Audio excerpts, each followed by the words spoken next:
नमस्कार साथियों, स्वागत है आपका एग्जाम ऑब्जेक्टिव पर। मैं हूं विकास और आप हैं मेरे साथ आज झारखंड की भूगर्भिक संरचना के बारे में जानने के लिए। चलिए स्टार्ट करते हैं आज के टॉपिक झारखंड के भूगर्भिक संरचना के बारे में। जैसा कि आप जानते हैं कि भूगर्भिक संरचना किसी राज्य की धरातलीय विशेषताओं को प्रदर्शित करती है। इस एवं इसके अध्ययन द्वारा संबंधित राज्य के भिन्न भिन्न भागों में पाई जाने वाली चट्टानों के रूप में एवं प्राकृतिक जानकारी प्राप्त की जा सकती है। मतलब कहने का मतलब है कि इसके चट्टान में हो गया या जो भी चट्टान इसका स्वरूप मिल रहा है वो एवं उसके प्राकृतिक जानकारी इसी के माध्यम से हम लोग प्राप्त कर सकते हैं। ठीक है, तो चलिए आगे देखते हैं। यहाँ पे कुछ संरचना दिया हुआ है और जैसे मैं यहाँ पे कुछ संरचना दिया हो झारखंड की भूगर्भिक संरचना के बारे में, तो उसको हम लोग कैसे कैसे जान सकते हैं, इसके चट्टान के माध्यम से जानेंगे। तो चट्टान कौन कौन सी होती है? आर्कियन कालीन चट्टान हो जाएगा, विंध्यन क्रम चट्टान हो जाएगा, गोंडवाना क्रम की चट्टान, राजमहल ट्रैप और नवीन जलोढ़ ट्रैप, इस सब के बारे में। तो चलिए हम सबसे पहले जानेंगे आर्कियन कालीन चट्टान के बारे में। देखिए यह चट्टान जो है इसका जो निर्माण तप्त पृथ्वी के ठंडा होने के परिणाम स्वरूप हुआ है। यह प्राचीनतम एवं मूलभूत चट्टान झारखंड के 90% भूभाग के विस्तृत है। आर्कियन कालीन चट्टान का संबंध छोटा नागपुर पठार की आग्नेय अवसादी एवं रूपांतरित चट्टान से है। आग्नेय एवं रूपांतरित चट्टान का विस्तार झारखंड राज्य के 85% भूभाग में है। कैसा? तो आग्नेय एवं रूपांतरित का विस्तार है, यानी कि आर्कियन क्रम का चट्टान के बारे में। अब इसके वर्गीकरण के बारे में हम लोग जानेंगे। तो चलिए वर्गीकरण हम लोग देख लेते हैं। देखिए वर्गीकरण में आर्कियन क्रम हो जाएगा और एक ढलवार क्रम हो जाएगा। आर्कियन क्रम में जो चट्टान आते हैं तो हो जाएंगे आपका ग्रेनाइट, नीस व बेसाल्ट की मात्रा। और ढलवार क्रम में अगर हम जानते हैं तो इसमें हो जाएगा प्रचुर लौ अयस्क हो जाएंगे। ठीक है, मतलब आर्कियन क्रम में जो चट्टान होंगे उसमें क्या क्या मिलेंगे? ग्रेनाइट मिल जाएंगे, नीस मिल जाएंगे, बेसाल्ट की मात्रा इसमें मिल जाएगी। और ढलवार क्रम के चट्टान में क्या मिल जाएगी? प्रचुर मात्रा में इसमें लौ अयस्क इसमें मिल जाएंगे। ठीक है, तो चलिए आगे देखते हैं।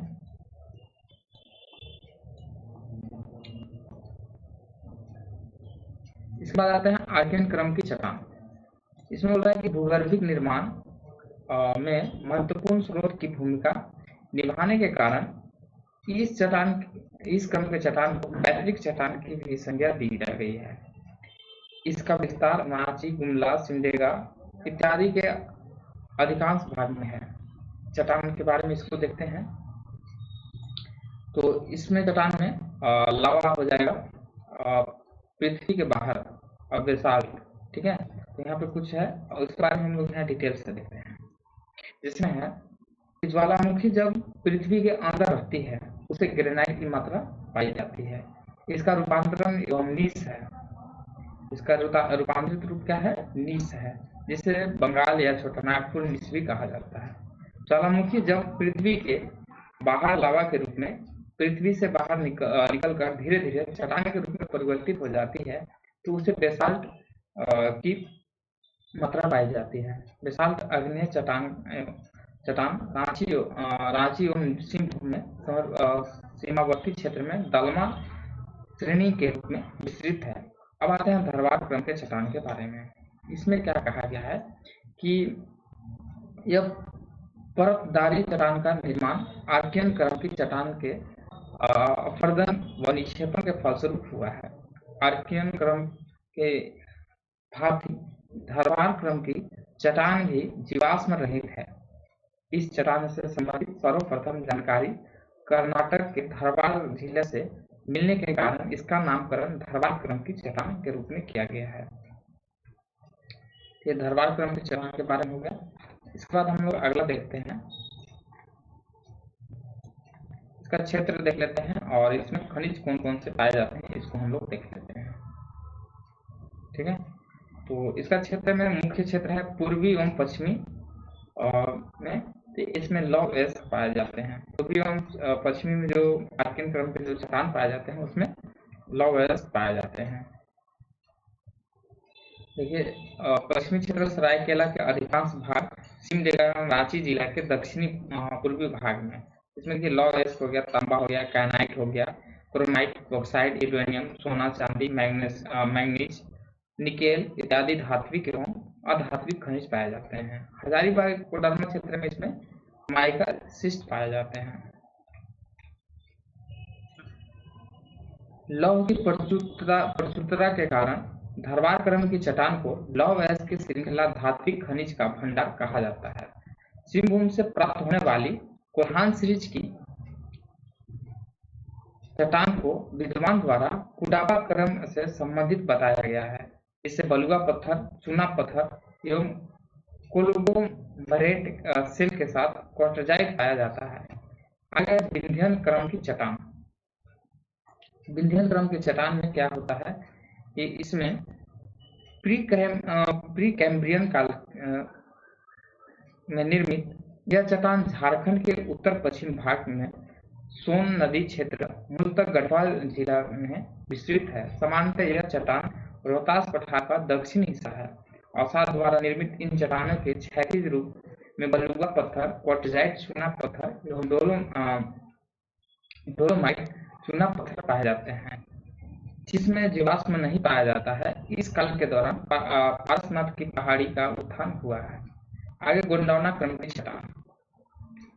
गोंडवाना क्रम की चट्टान के बारे में कहा जाता है कि गोंडवाना क्रम की चट्टान का विकास पश्चिम से फुटार से पूर्व में झरिया तक संपूर्ण दामोदर घाटी में ऊपरी कार्बोनिफेरस से लेकर निचली जुरासिक काल तक चलने वाली तलछट्टीकरण के कारण हुआ है, जिसमें सेल एवं बलुआ पत्थर के बीच कोयला के विशाल परतें पाई जाती है।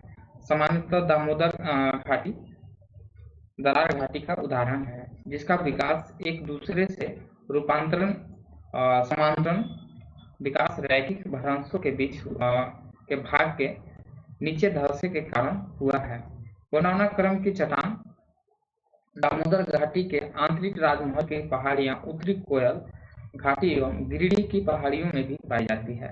राजमहल ट्रैप तथा दक्कन लावा के चट्टान, इसके बारे में हम लोग देखते हैं।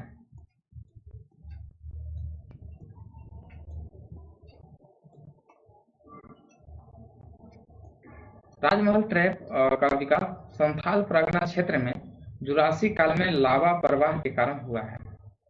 यदि दक्कन लावा क्रम का विकास क्रेटेशियस से इयोसीन काल तक रुक करके दरारों से होने वाले प्रवाह के कारण हुआ है, जिसके अवशिष्ट भाग पाक प्रदेश में पाए जाते हैं। अपक्षायन के कारण यह चट्टान लेटेराइट एवं बॉक्साइट में परिवर्तित हो चुका है। सामान्यतः राजमहल ट्रैप का विस्तार झारखंड के उत्तर पूर्वी हिस्से, साहेबगंज के पूर्वोत्तर व पाकुड़ के पूर्वी हिस्से के अतिरिक्त क्षेत्र गुमला, लोहरदगा, गढ़वा एवं पलामू में भी है। इसकी ऊंचाई 900 से 1100 मीटर मध्य है। नवीनतम जलोढ़ निक्षेप, इसको हम लोग देखते हैं। नवीनतम जलोढ़ निक्षेप में इसमें भी हम जानने की कोशिश करेंगे कि कैसा है। इसका निर्माण जलोढ़ के निक्षेपण एवं नदियों के अपरदन के फलस्वरूप हुआ है एवं वर्तमान समय में भी जारी है। प्रत्येक पठार भ्रंश कगारों द्वारा एक दूसरे के पृथक होने के अनुमान लगाया जा सकता है। इसकी निर्माण भ्रंश एवं खंड उत्थान के फलस्वरूप हुआ है। छोटा नागपुर का पठार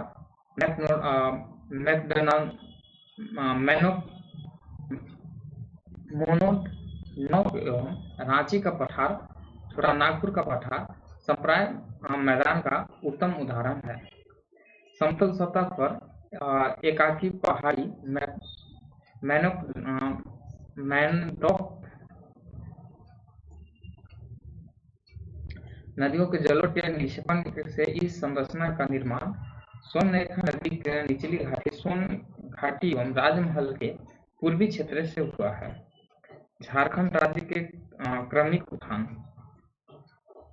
झारखंड राज्य की वर्तमान धरातल कृत के विकसित होने में टर्शियरी भूजाल की महत्वपूर्ण भूमिका रही है, जिसके फलस्वरूप यहाँ भ्रंशन एवं खंड उठान के कारण पठारों के स्पष्ट क्रम का विकास हुआ।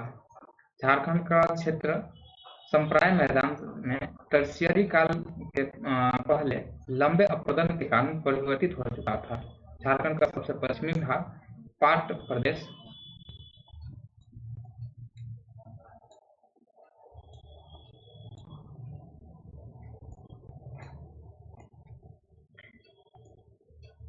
सौर सुना आकृति में 1000 फीट से ऊपर हिमालय भूचाल के अप्रत्यक्ष प्रभाव में महान हिमालय के निर्माण के दौरान इयोसीन काल में उठ गया। पाट प्रदेश का पूर्व का क्षेत्र रांची और हजारीबाग का पठार उठान से प्रभावित होकर 2000 फीट से उत्तर लघु हिमालय के निर्माण के दौरान मायोसीन काल में उठ गया। पाट प्रदेश रांची तथा हजारीबाग के पठार के 3 तरफ से घेरे हुए क्षेत्र उत्तर पूर्व एवं दक्षिण तथा बाह्य छोटा नागपुर का पठार उठान से प्रभावित होकर के 3000 से 3600 फीट शिवालिक के निर्माण के दौरान तृतीय उठान में उठ गया।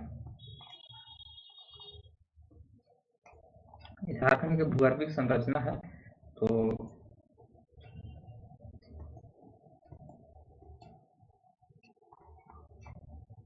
ये रहा हमारा झारखंड की भूगर्भिक संरचना।